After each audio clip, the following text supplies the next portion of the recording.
It began with silence, a silence so loud it rang through her bones. The world around her moved like a blur. Cars rushed, people laughed, lights flickered, but inside her, everything stood still. Have you ever felt like life was snatching away every last piece of you? That no matter how hard you try to hold on, something or someone was determined to pull you apart? But here's what she didn't know. While she was busy counting her losses, something divine was fighting for her in the unseen.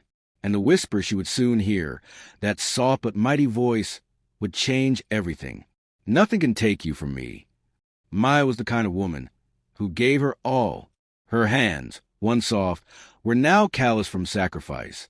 She poured her heart into people who only saw her as a convenience, not a companion.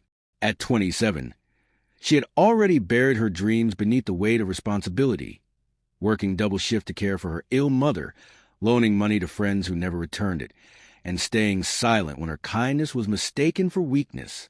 And yet, she still prayed every night, not just for herself, but for everyone else. God, she would whisper through tears, if you're still there, please don't forget me. But God wasn't silent. He was preparing something that pain could never destroy. One cold evening, Maya returned home to find her world unraveling. Her mother's hospital had called. Her insurance had lapsed due to a missed payment. The electricity was off. Her phone had 20 missed calls, half from her manager who had just terminated her for consistent lateness. Her body trembled, not from fear, but from complete defeat. She sat on the kitchen floor, darkness pressing around her like a cloak. No light, no noise, just her heartbeat and the unspoken question, God, where are you? But that night, something shifted. As she drifted into a restless sleep, Maya had a dream. She stood in a field of withered flowers. Everything was gray, wilted, and hopeless.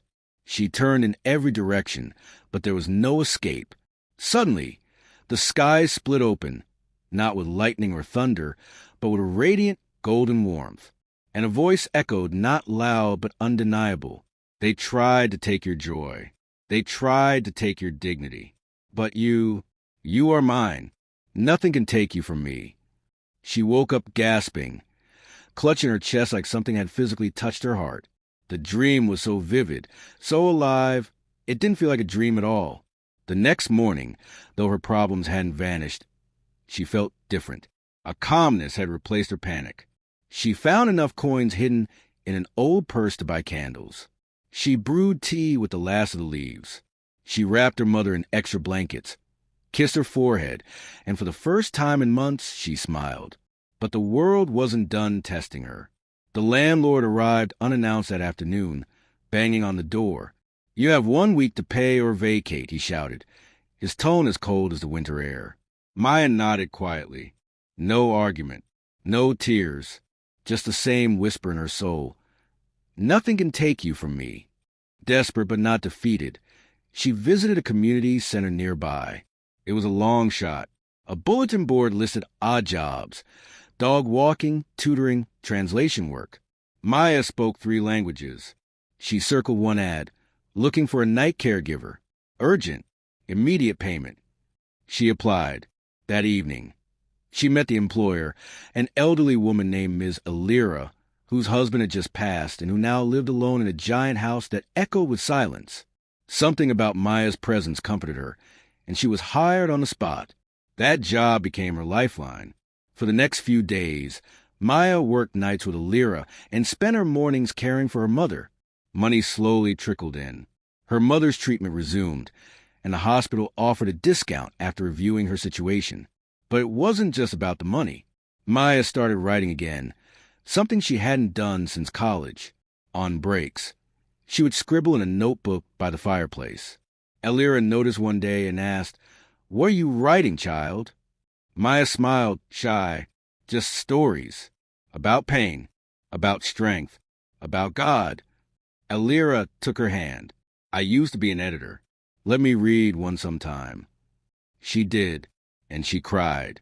"You have a voice that can break chains," she told Maya. "Don't let this world quiet it." That night, Maya walked home beneath a moonlit sky. The wind whispered through the trees, and again, that voice. They try to bury you in sorrow, but I planted you in purpose. You are not forgotten. You are not alone. Nothing can take you from me. Life didn't suddenly become perfect. Bills still came. Challenges still loomed. But Maya was no longer the woman who sat broken on her kitchen floor. She had become a living testament of divine protection. Because sometimes God doesn't remove the storm. Sometimes he lets the storm rage and hold you still. People try to take her light. Circumstances try to break her soul. But Maya belonged to something greater than pain. She belonged to the one who never sleeps, never abandons, and never lets go. And in your life, maybe you're facing your own storm. Maybe your losses scream louder than hope. But remember this, whispered from eternity into your spirit. Nothing can take you from me. When God marks you as his, no loss can erase your destiny. No betrayal can cancel your worth. And no storm can drown the seed he planted in your soul. Maya thought the worst was behind her, but sometimes the deeper the calling, the harsher the storm. What she didn't know was that the enemy doesn't attack the weak. He targets the rising. And Maya's rise? It had just begun. Months passed.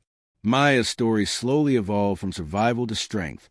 She continued caring for Ms. Elira, whose kindness had become like a second mother's embrace. Every night, after putting her to bed, Maya would sit beside the window in the library, writing by candlelight. Her stories were raw, filled with pain, faith, and redemption. They weren't fiction. They were reflections of her own scars. One evening, Elira handed her a leather folder. "I sent your stories to a friend," she said. "She runs a digital magazine for women going through hardship. She wants to publish them. All of them." Maya's heart froze. "Wait, what?"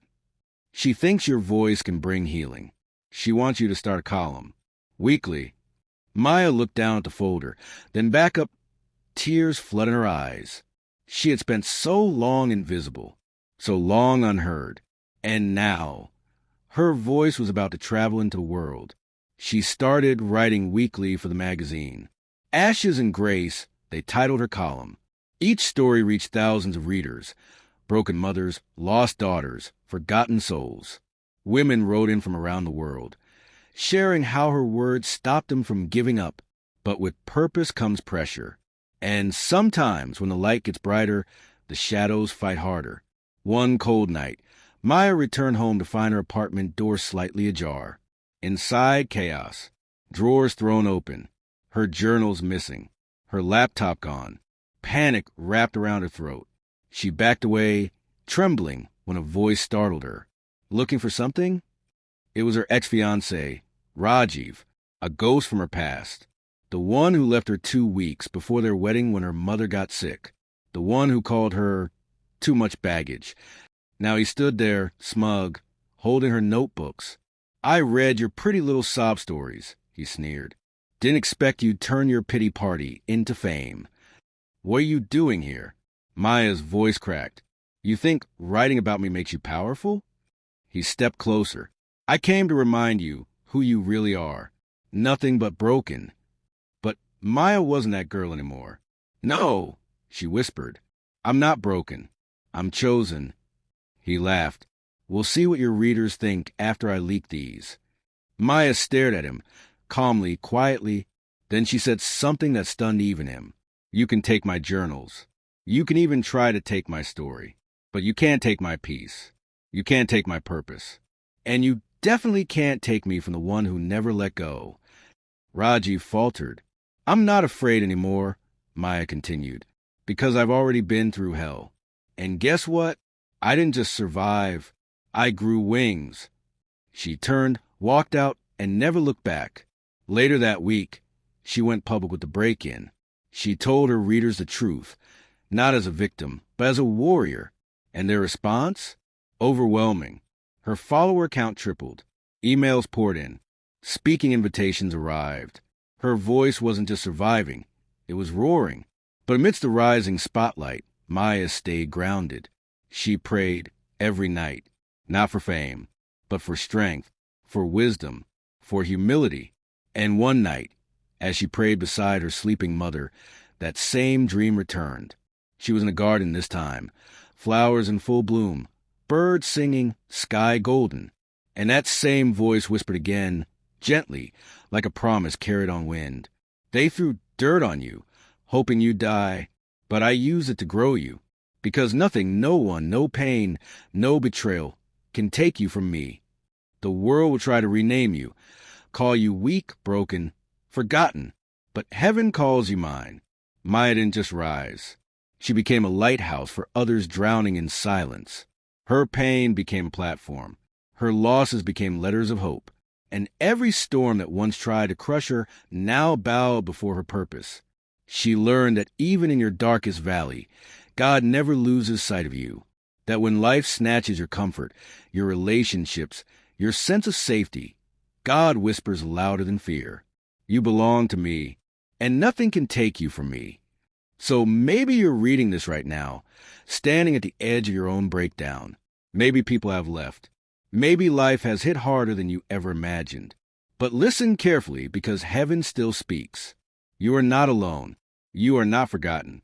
You're not defeated. You are mine. And nothing can take you from me.